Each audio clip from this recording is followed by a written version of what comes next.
Good afternoon, everybody. My name is Charlie Nicklin. I'm the Chief Executive of IAgrE. Thank you for joining us today for our June lecture. Today's lecture will focus on livestock and specifically the management of disease outbreaks such as avian flu and foot and mouth disease. I'd like to welcome Julian Sparrey, founder of Livetec Systems Limited, who have specialised in disease outbreak control and management for the last 12 years. Julian is a chartered engineer and a member of IAgrE.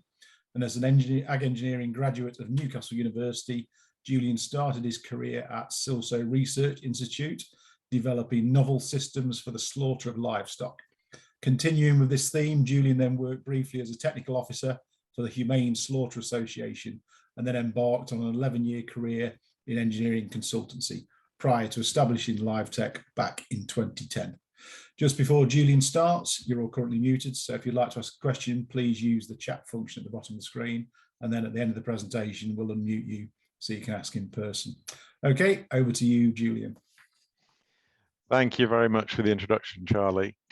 So, yes, what I want to talk about today is my involvement in livestock disease outbreaks and how we control them, and how agricultural engineering has sort of led us through that. And the skills we all learn are applicable to this. So my subtitle was "How did I get here?", which is generally the question people ask me. And says, "How on earth did you get into killing chickens?" So my alternative title was "Agricultural Engineering. It's not all tractors, you know." As Charlie's actually just filled you in, I graduated from Newcastle, and during that studying period, I found a few vacation jobs down here at Silso under. Well, initially in the vehicle and cultivation division with Mike Dwyer and Jim Dawson, sat in a makeshift paddy field in the middle of the field over there, driving up and down on strakes and all sorts of stuff. But really, it was Pete Kettlewell who took me on as a student, in the summers, to look at livestock transport. At the time, there was a great deal of interest in improving livestock transport between farms and slaughter, and then in 1990 I was taken on a contract to look at novel systems for the slaughter of poultry as the institute got more and more into welfare, animal welfare, and the welfare science division. Then I worked here for, I say here because I'm back in Rest Park, which I'll come on to, up until 1996. And my time at Silso, I developed systems for electrical stunning of poultry. We also went out to South Africa and looked at systems for stunning of ostrich, which became at that time in the early 90s, was a pyramid system in the UK for breeding ostriches. It sort of petered out a bit, but the government were very concerned about how on earth were we going to slaughter all these ostriches if it ever got to that point. And also some work on the stunning and slaughter of pigs. So in 1996, those research contracts came to an end, and I moved over to the Humane Slaughter Association, which is a charity set up in 1911 to promote the use of humane slaughter techniques in abattoirs and livestock markets. And so I became more of a trainer in humane slaughter techniques and promoter of humane slaughter techniques throughout the UK and abroad. Change in direction in 1999. I started working overseas on odd jobs. I say odd jobs because I was the accompanying spouse on projects that my wife was leading, an ex-Silso graduate as well. Well, not as well, but she left Silso. She went through Silso. And then when we returned to the UK, I set up Livetec as a consultancy. And the reason I went into livestock diseases is because at that moment, we'd just come through foot and mouth, and also the threat of avian influenza was in the air, which I'll come on to in a moment. So I started working with the UK poultry industry on looking at contingency planning. What if we got all the diseases? How on earth would we cope? Because there was a lot of equipment built for slaughterhouses, which are turnkey systems that take a lot of setting up and building. But what happens if you had to turn up on a farm and actually do the same scale of job, but in a couple of days? We didn't have equipment. There was a project was started at the University of Bristol to try and find equipment, and I got involved in the fieldwork of that project, and then gradually into more and more research projects on developing systems for killing large numbers of animals on a farm at short notice. And that finally grew into 2010. I teamed up with a guy who had been in DEFRA and had been involved in the contingency contracts for livestock diseases, and saw how intimately involved in how that process worked within DEFRA. So the two of us together set up Livetec in order to provide a service that could respond to emergencies in livestock diseases, and potentially as a contractor to the government, and potentially as a contractor to the livestock industry. So that was my background, and 12 years later we're still doing it. So roughly what I do now is we have an operations department that provides on-farm culling services, and that can be for routine veterinary reasons all year round. There's different things that happen on farms. When you're producing over 1 billion broilers a year, even 1% of that is quite a lot of birds that maybe they get salmonella or some other veterinary issue. We've once had a plane land on a shed and we had to go in and remove the birds. So fires, floods, and things like that. We also develop and supply the equipment that we use. So because there's no equipment on the market when we started that could do the job we wanted, we've designed and developed all our own equipment, and that's a big part of what we do. And because we've involved in all livestock diseases for the last, well, between us, 20 years, we advise farms and businesses on contingency planning for notifiable diseases. We understand how the government works, who take control, and we can create plans to keep their businesses going as much as possible while all around them diseases breaking out. And we still, because of my contacts through Silso, we still provide support, engineering support to some of the veterinary universities where they are looking at projects that involve the euthanasia of animals, whether it's livestock or laboratory animals. We've got a few projects ongoing with that as well. But today, I'm mostly going to talk, well, I am going to talk about how we manage livestock diseases in the UK. So as I said, our starting point, and we're not going to great detail on the equipment because I think the process is more interesting, more exciting. So we have developed a suite of equipment over the last 10 or 15 years to set up on farms at short notice to depopulate animals. Now, if you think of a broiler farm is going to be in the region of 250,000 birds, a breeder farm maybe 50,000. Laying hens come in terms of sort of 64,000 these days, if not 96. Very rarely you get something down at 12,000 birds or 24,000, but they tend to be hobby end of the scale. So we're talking of large quantities of birds on farm, and we have to come into the farm, humanely euthanize those birds and clear up the place afterwards. So we've developed a few techniques, from being able to kill individual birds. The Livetec Next was the result of a 3-year PhD up at it was at SRUC, but with the support of Glasgow, by Dr. Jess Martin, and we started developing prototypes of ways of more humane ways of killing individual birds. And the upshot of that, after 3 years PhD and 2 years further product development by us, is a product called the Livetec Next, which is to assist you in neck dislocation of a bird. It creates a fulcrum and it creates a very precise neck dislocation of birds. And the reason it's been taken up is we've got science behind it to demonstrate exactly what happens when you do it. We also produce in an abattoir. The most common way of killing birds for processing is by exposure to carbon dioxide, so exposure to gas. Now, those systems that are set up in abattoirs to run at 10 to 20,000 birds an hour, highly complex control systems in there and safety systems, which we couldn't simply put on a truck and bring to a farm.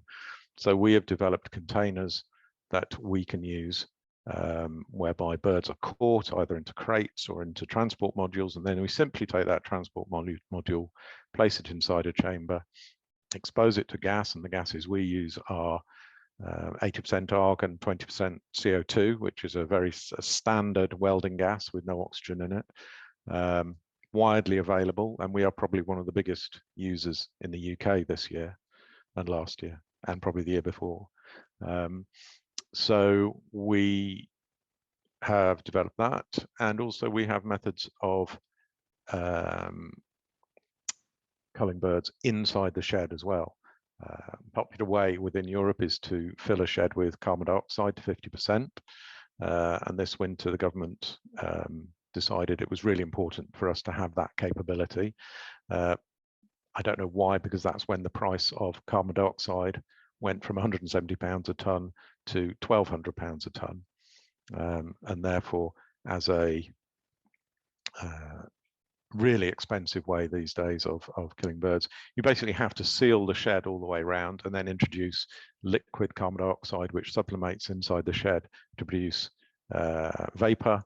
And when that vapor hits, the concentration hits 50%, you turn it off, leave it there for 30 minutes to ensure all birds are dead, and then you have to ventilate the shed again before you can issue a gas-free certificate, and then people can go in and collect the birds. Where you have limitation of personnel, which is really what the factor was in the last 12 months, where we lost a lot of agricultural workers and labour-only workers, they wanted the capability to have unskilled people to just collect carcasses rather than skilled people who are trained to catch live poultry. Another system which I will come on to and explain a little bit about, because it's quite exciting. Well, I find it exciting, is our nitrogen foam system. I was saying that we fill those sheds with carbon dioxide, which is a heavy gas and sort of behaves itself quite nicely by sinking down to the ground and fills up a shed like a bath. A much cheaper and freer and safer, in a way, gas is nitrogen, but since it's 80% of all the atmosphere around us, it's very difficult to control. So one of the first projects I got involved with after the containers was to look at a way of using nitrogen to cull animals in open spaces. And the way we do this is by putting it into a bubble. So we started off as a project with the RVC and Glasgow University on a very small scale to develop a piece of equipment that could generate a bubble filled with nitrogen. And this was a high expansion bubble, about 15 to 20 mil across. And the idea being that you could fill a space with these bubbles, and any animal, probably including a human, inside that that foam structure, when the bubbles break, you get no oxygen, you get pure nitrogen. So we started off on a very small scale with some trials down at the RVC. Professor Wathos was involved in that one at the very beginning, and Dorothy McKeegan from Glasgow. And we successfully managed to develop equipment to provide us a foam with nitrogen-filled bubbles, and it was demonstrated to be very humane on birds. They would lose consciousness in 20 to 30 seconds, and they would be dead in under a minute. So it's a very rapid way of euthanizing a bird. That's all very well when you're working in a laboratory at a very small scale with individual birds. The challenge was how do we now scale that up to fill a poultry house, which is up to 100 meters long, 20 meters wide, and 2 to 5 meters high, in a reasonable amount of time.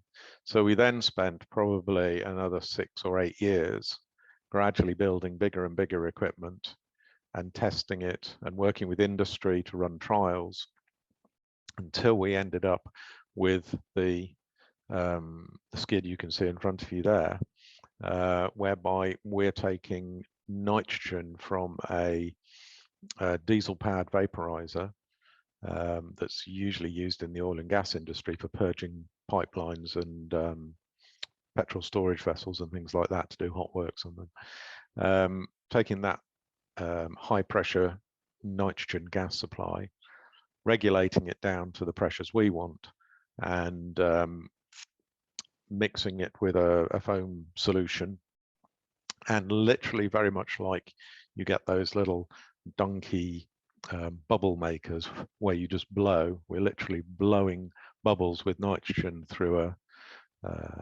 surfactant, and that makes bubbles. Now this system is the current system we've got there. It's on a skid, and as you can see, we generate now, from generating 1 cubic meter a minute, we're now generating 100 cubic meters of nitrogen filled foam per minute, meaning we can fill a poultry shed in an hour to an hour and a half, which means all of a sudden we can cull 25,000 birds in an hour, 30,000 birds in an hour and a half, and that makes the job incredibly fast. As you can see, that was actually some trials we did in the Dutch barns here at the back of Rest Park in Silso, and you can see the size. You can see almost see the size of the bubbles there. That if you were inside that foam, you would have no oxygen. Unfortunately, I think some of the rodent inhabitants of those Dutch barns found that out, but it's a highly effective method that we can use for poultry in the UK. And just recently, we've had a lot of interest from the States, and I've been working on a project over in the States to extend that application to pigs. So that's a project we're currently working on. So there's just one of the systems that we have taken from the laboratory through a process of development to a piece of equipment we can use in the field, and we're still developing it in terms of making it more user-friendly on the ground to use. But it's a big, expensive piece of kit. But when the need is there, you need it. So why are we worried about livestock diseases? In 2000 and 2001, we suddenly had a couple of diseases that devastated the UK farming industry, and I'm sure many of you remember foot and mouth in 2001, and the images coming through every day of pyres of burning cattle. So foot and mouth hit us in 2001, and we hadn't had a disease outbreak for quite some time. I think it was 67 before there was such, 1967, when there was a really major outbreak. So we'd lost the knowledge and the skills that were available. And although, you know, it was brought under control, it only happened after they brought the army in and you know, extended their culling capability all of a sudden. And now that was 2001, and we sort of struggled to get through that. And the government did a massive review of how they managed those disease outbreaks, and started to put in place different mechanisms for dealing with it. And of course, that is now 20 years ago. We didn't have many diseases up until about 2007. The AI came into Europe in 2003. There was a huge outbreak in Holland that decimated their industry. and took out about 60% of their flocks. And they weren't ready either. They were making the equipment on the fly. So from 2003 onwards, there was work in the UK, to try and put equipment together that could deal with this, and also put procedures together.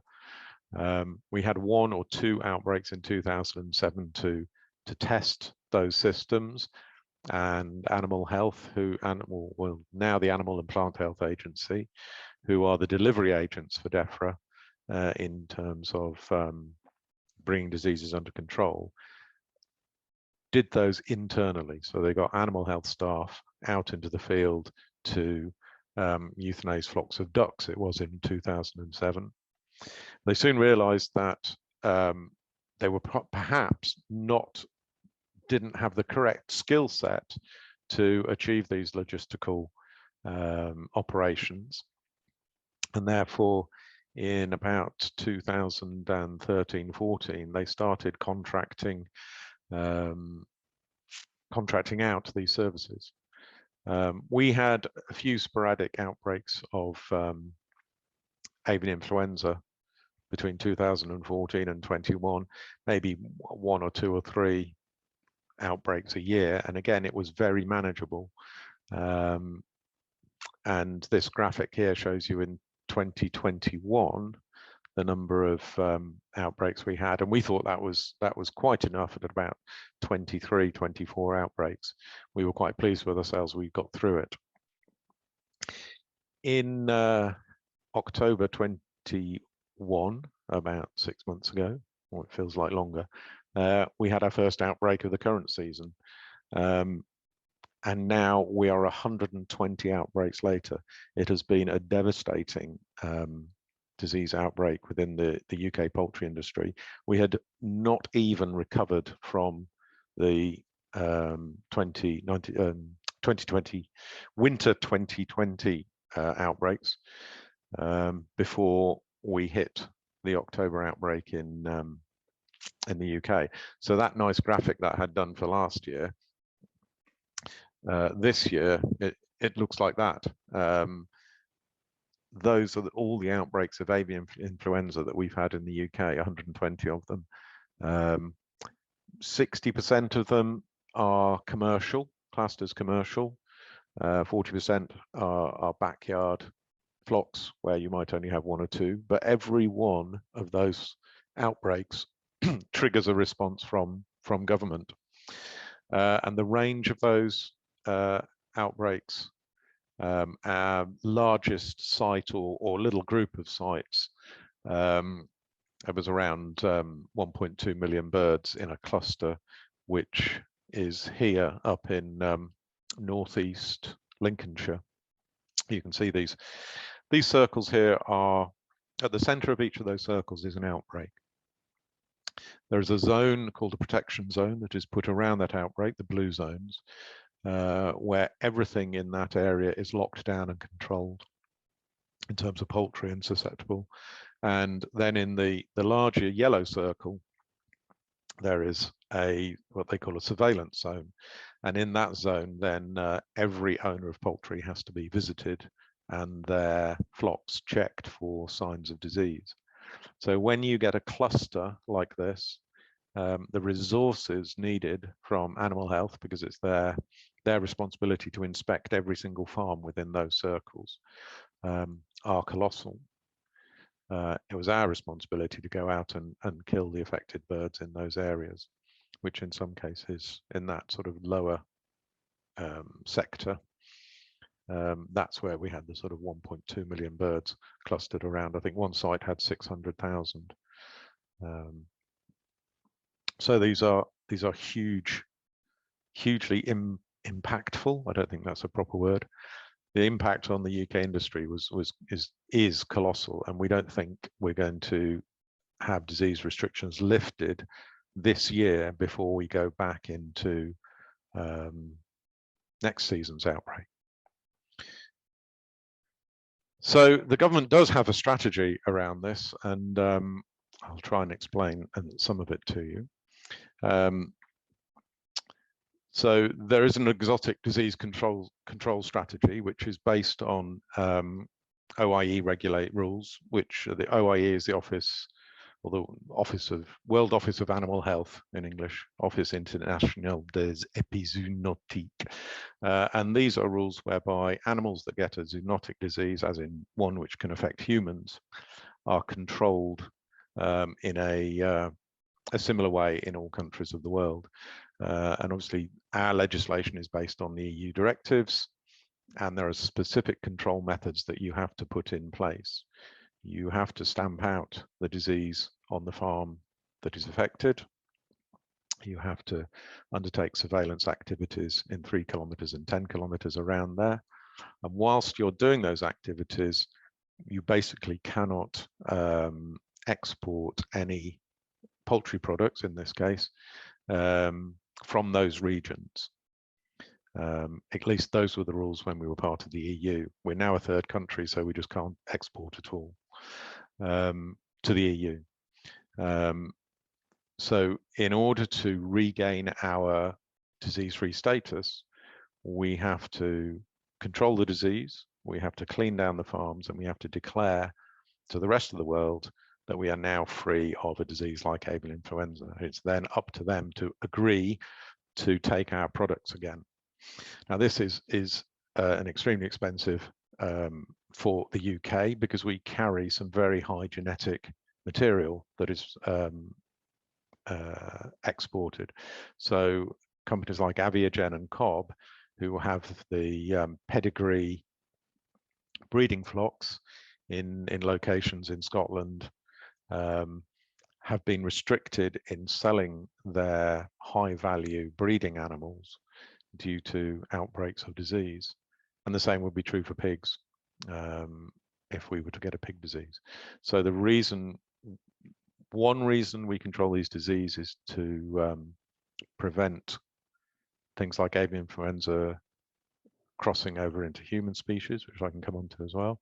But the other is it limits export market for the products that we produce. And there is a lot of poultry products that are exported around the world that sort of subsidizes the meat that we eat, because we don't eat all the bits of a chicken that other people might eat. So the bits that we don't eat are exported, along with whole carcass and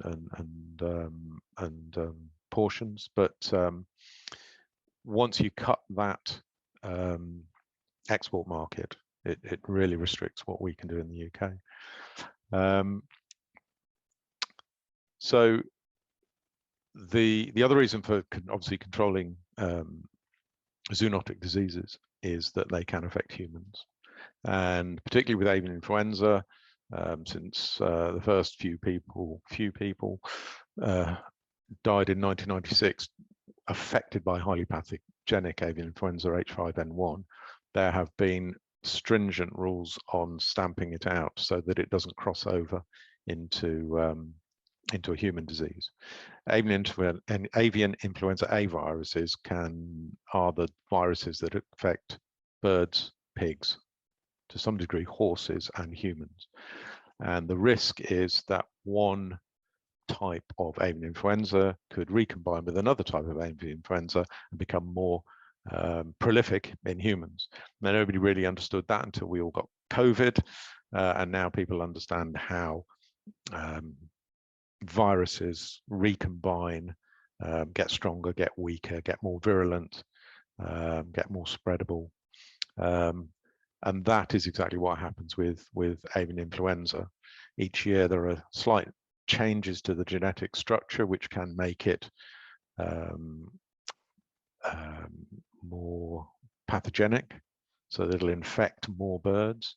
But at the same time, it could be less aggressive, and it might just make them ill and not kill them. You tend to get a new virus which starts killing out a lot of birds, and then within 12 months it's sort of ameliorated itself so that it doesn't kill its host, because a virus really doesn't want to kill its host, because then it dies itself. So only the viruses that don't kill their host survive. So each year we get hit with a slightly different variation of avian influenza. And it seems we're in a cycle at the moment of increasing pathogenicity from 2020 to 21 to now. We're getting a very highly pathogenic versions of H5N1. So that is why we've had major outbreaks at the moment. So the government has appointed the Animal Health and Plant Agency to control diseases, and they are supported by contractors like us. So there are framework contracts out there to support the work that the Animal and Plant Health Agency does. They provide the veterinary support and the administrative support to the diseases, and then companies like my own work on the ground to deliver the services on the ground. So how do we respond? When there is a report case of a disease, so if you're an owner of poultry, you have an obligation, if you think you've got an outbreak of avian influenza, and the biggest sign that you might have is that you walk into a shed and you've got 10% of the birds are dead,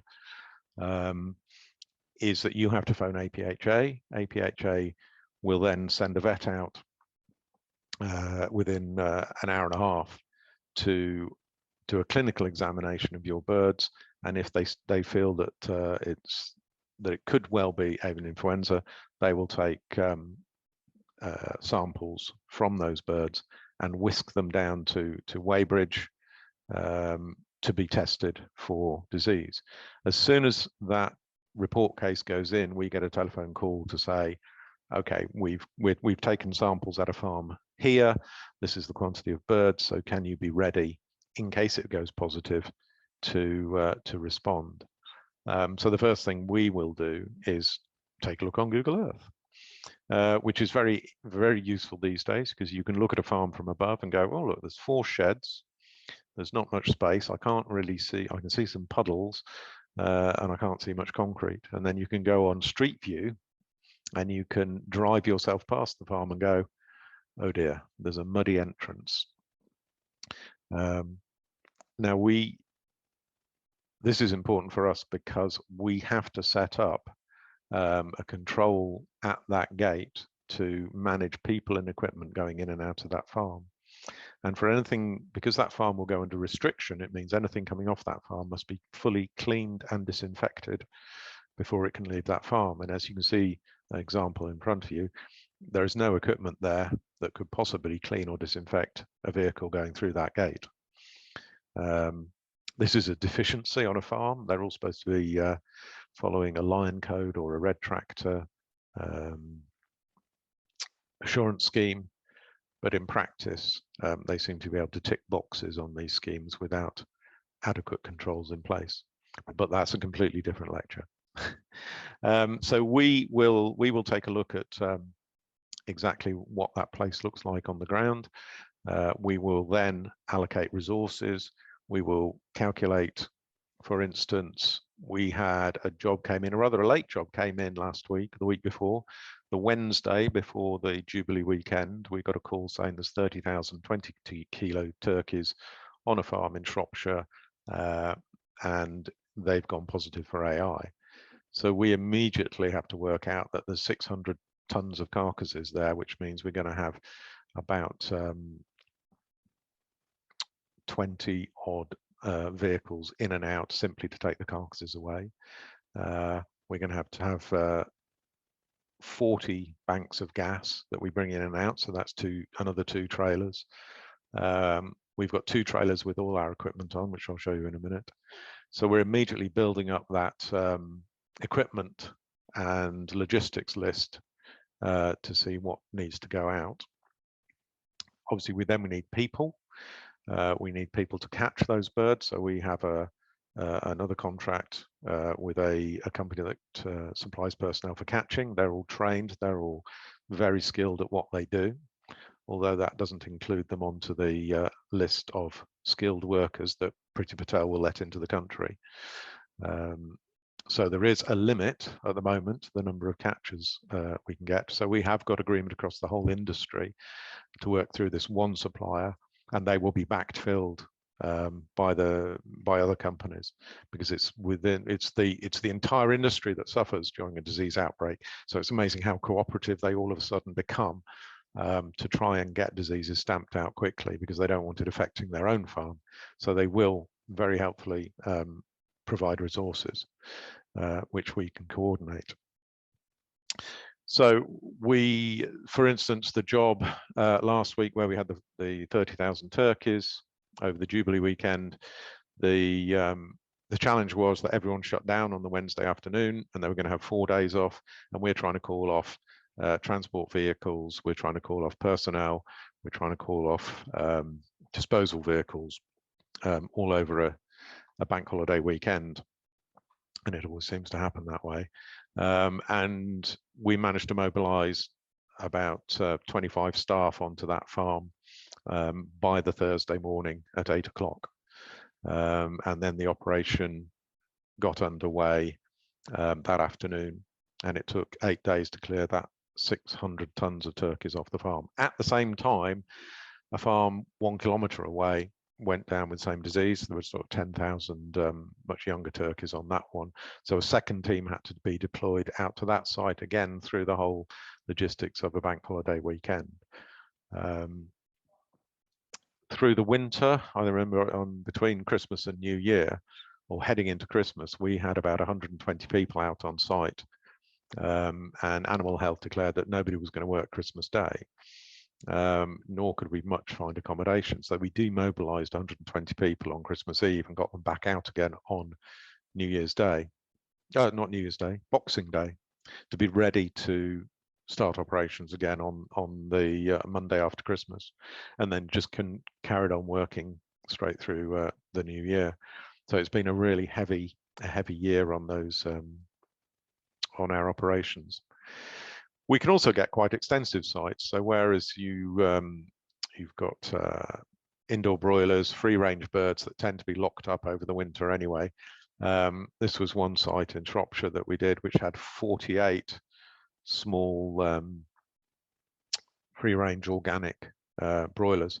So here we're in the middle of a muddy field with no facilities, and again, we have to create a protocol for safely dealing with the disease in all those 48 birds. I think there was about 48 little houses.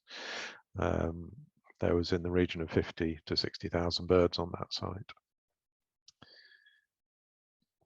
Talking of the logistics, this is just some of the equipment that we put out. So obviously, to start with, we've got our culling equipment. This lorry in the bottom right has 2 of our chambers on, gas and a telehandler. We were at the peak of this winter.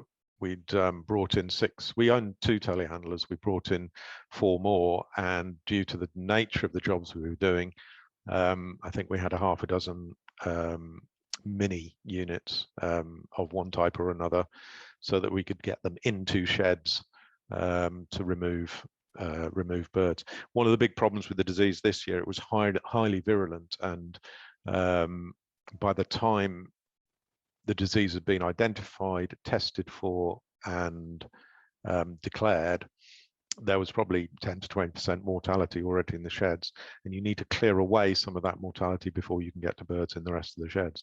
So we were having to put little kramers and things into the sheds to simply clear a path to birds that were still alive. I know it's rather unsavory, but this is our life. This is what we're having to deal with. The next thing is gas supplies. As I said, we use a welding gas. As you can see, you look at all these different companies that were supplying us with gas. We have contracts with the 4 main gas suppliers in the UK, with Air Liquide, Air Products, Sol Gas, and also we have an independent filling station that fills our own units. So wherever we are at whatever time, we're actually, over the winter, we were holding 64 banks of gas as a minimum, and these are banks of 14 or 16 cylinders. So if you were trying to get argon CO2 80-20 mix for the last 6 months, you might have struggled, because basically we were holding the entire UK stock. In fact, we've had more units built so that we can hold that hold that stock. So on a weekend, as I go back to this Jubilee one, we needed to take 42 banks of gas out to site. We actually had them in stock to take. We now wind that down because in the summer we get less requirement, but we've got to build it up again for the winter because you can't get these filled, well, particularly you can't get these filled overnight, literally. We've got one very tame filling station where we can literally go in and any time and get things filled. That's over in Yarmouth. But if we drop into Air Products in Manchester, we join a queue, you know, and they stop filling at 3:30 on a Friday, and they'll start filling at 8 o'clock on a Monday morning. So when we're running a 7-day-a-week operation, we have to keep capacity in hand. So some of this is just some of the equipment arriving on site. Nice photographs make it look as though everywhere's covered in concrete, but I can guarantee you where we go and do disease operations, there is probably very little concrete that we can sit on. It tends to be muddy tracks, and especially in the winter. We also have to bring in welfare units. As I say, we put large numbers of people. I think the biggest site we ran had about 60 people on. We've got to provide welfare units, toilets, catering for all those staff that are working with us. And it tends to be winter, so it tends to be wet and cold and miserable. Again, you cannot start an operation to kill animals on a farm unless you've got a disposal route, because we need to be moving these carcasses out as fast as we're killing them. So we've got relationships with all the rendering companies in the UK so that we can call them up and we can schedule those lorries in at a rate of, we can fill 3 to 4 a day with one team on one site. Some of the sites have been really big, so we've doubled up teams, so you can have 6 to 8 vehicles coming in a day to fill, each carrying 25 tons of carcasses. And of course, the renderers at the other end have to have the capacity to keep processing that material as it comes through. It's diseased carcasses are carried as category 1 waste, and therefore have to be escorted from the farm to the point of disposal. Every vehicle has to be leak tested before it's used, so they have to seal it, fill it with a coloured dye, tip the vehicle bed up to 45 degrees, make sure nothing comes out. Then, of course, you've got to get the liquid out, so they then have to drop a pump in, obviously, to take that liquid out, and then it's certified by Animal Health as being leak tested, and then we can use it on the farm to remove the carcasses. First thing we do when we set up on the ground is to set up biosecurity controls. We've got a variety of ways of doing it. We've got some inflatable tents where we make a temporary barrier system, so people will come through from the clean side, sit on a bench, put on boots, overalls, goggles, masks, gloves, and then cross over into the dirty side. And then the reverse on the way back, as soon as they get to that barrier, they have to remove all that PPE and leave it on the dirty side, wash, clean their hands and faces, and then come through and out again to take a break. So that has to happen, you know, every hour and a half to 2 hours, because it's heavy work in there when you're collecting birds. So it slows down the whole operation. In a sort of 10-hour day on site, we probably get about 6 hours culling time. The rest of the time is to do with getting people on and off that site safely. As I said, they're zoonotic diseases, they can affect humans. So we want to make sure that we're protecting workers' health as they come through. At the beginning of this, I sort of briefly showed you some of the equipment. You can see on the left here our containerized gassing units set up on a beautiful, clean farm. And you catch birds into a module which they do day in, day out, the same sort of module that they transported to a factory in. Instead, we just take that module, put it inside that chamber, fill it with gas, which takes about 90 seconds, and then hold it in that gas for 3 minutes. We developed a monitoring system as well so that we can validate and audit that trail, that every module that's gone through has hit those targets. And on the right, we've got the system that APHA asked us to put together, DEFRA asked us to put together for whole house gassing. That was in use on a farm down in Hampshire, whereby we have a tanker of liquid CO2, and we've created a ring main within the shed holding that liquid above 6 bar. If you drop it below 6 bar, it turns into dry ice, and then you just get a massive lollipop. So we have a system of pressurizing that ring main, and then there's little release points inside the shed that just fire sublimated vapor up into the air, and within about 20 minutes you get a 50% level of carbon dioxide within that shed. So we've got the capability to do that as well. Unfortunately, nobody's got an appetite to use it because that tanker is currently costing us £30,000 a tanker, whereas previous to the energy crisis, it would have cost us in the region of £5,000. So whilst we've got the capability to do it, and Animal Health want us to have the capability, it's cost prohibitive at the moment, and I don't know when that cost of CO2 is going to go down. Before we can leave site, everything has to be cleaned and disinfected. So that's another team, another load of work there. That's not snow and ice on there. That's foaming agent on there. So everything has to be rinsed, foamed, washed off, and disinfected to the satisfaction of an animal health vet. In particular, avian influenza is transferred in feathers and feces. So if anything is still stuck to any of our equipment, it cannot leave site. In addition to our equipment, we have to clean down inside the sheds, just a damping down of bedding within the sheds, and then wash down of all the areas that we've worked on to make sure we've removed any contamination that we've created.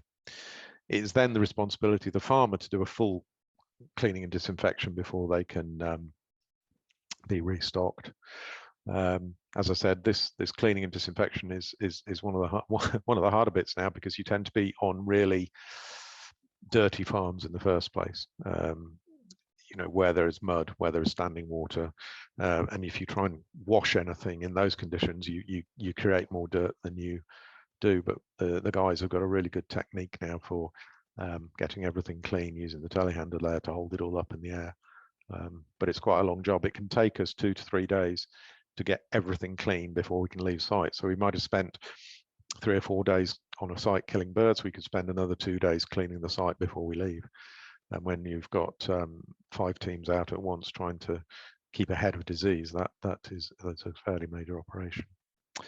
So very quickly, in what are we looking at now? We've been focusing on poultry diseases, but we know there's a big gap in terms of if we get a pig disease. African swine fever has spread across the EU from first identified in Georgia in about 2007 into Armenia, Russia, Ukraine, and then into the EU. It's spread from Eastern Europe and is now resident in quite prolific in Poland in wild boar, and a few cases have appeared in Germany. Then quite distressingly, it jumped 800 miles into Italy. African swine fever survives in meat and meat products for a very long time, and if you feed those back to pigs, they will get the disease. So everyone is very concerned about African swine fever because that will decimate the pig industry in the UK when it gets here. We've identified that the fact that there is a very big gap in equipment and processes to deliver this, so we're starting to talk to the UK industry and animal health now to put together contingency and preparations to be able to deal with pig diseases. And we're helped slightly by the fact the Americans have got very interested in our foam system, and we have just been out there testing it on pigs, which has been successful to date. So that is at the future for us is almost waiting for a pig disease to happen, as well as avian influenza to come back. That is probably as much as I can rush through in this hour. I've just realized it's taken me 50 minutes to do that, or 40 minutes to do that. So I didn't turn the chat on before, but I will have a look at some of these questions now. And yes, there's a few questions coming up. I'd put one in to start with. Yeah, my question was just about the technology that you're using in the UK. Is it similar to what's used in Europe and the rest of the world? It's pretty similar. I think in Holland there's a much more reliance on whole house gassing, so they've got quite advanced systems for whole house gassing. We've actually sold some containers to one sector of Germany before now, but again, they use a mixture of whole house gassing and containers. And in America, unfortunately, I've got a big outbreak at the moment, and they're using, it's not really a technique, ventilation shutdown. Basically, they turn off the ventilation and wait for everything to die, which is a very passive way of trying to kill things, and appalling. And it is on the books over here, but nobody's ever had the will to use it. It got very close, but that's it. But yeah, mostly exposure to carbon dioxide in sheds is what you'll find in Northern Europe. So I think we're just about on the hour, aren't we? So if I just wind it up. So thank you so much for doing that. It was an excellent presentation. The logistics look mind-boggling, controlling all that from people to welfare to trucks taking carcasses away and gas. It's incredible. You just you don't realise what goes on behind the scenes, as with most things. The cost must be phenomenal. It's incredible. Yes. Okay, so thank you everybody for joining us today, and I hope you will join us for our next lecture on the 12th of July, where we're going to be joined by Chris Mann from Benneman. So some people remember Chris did a presentation to us at our conference in November last year. So he's going to be updating us on his fugitive methane developments following that presentation. If you didn't see the presentation, they are available on our YouTube channel, along with the New Holland methane tractor that goes with the gas as well. So it's worth having a look at that. So thank you for joining, and we'll see you again next time. Bye-bye.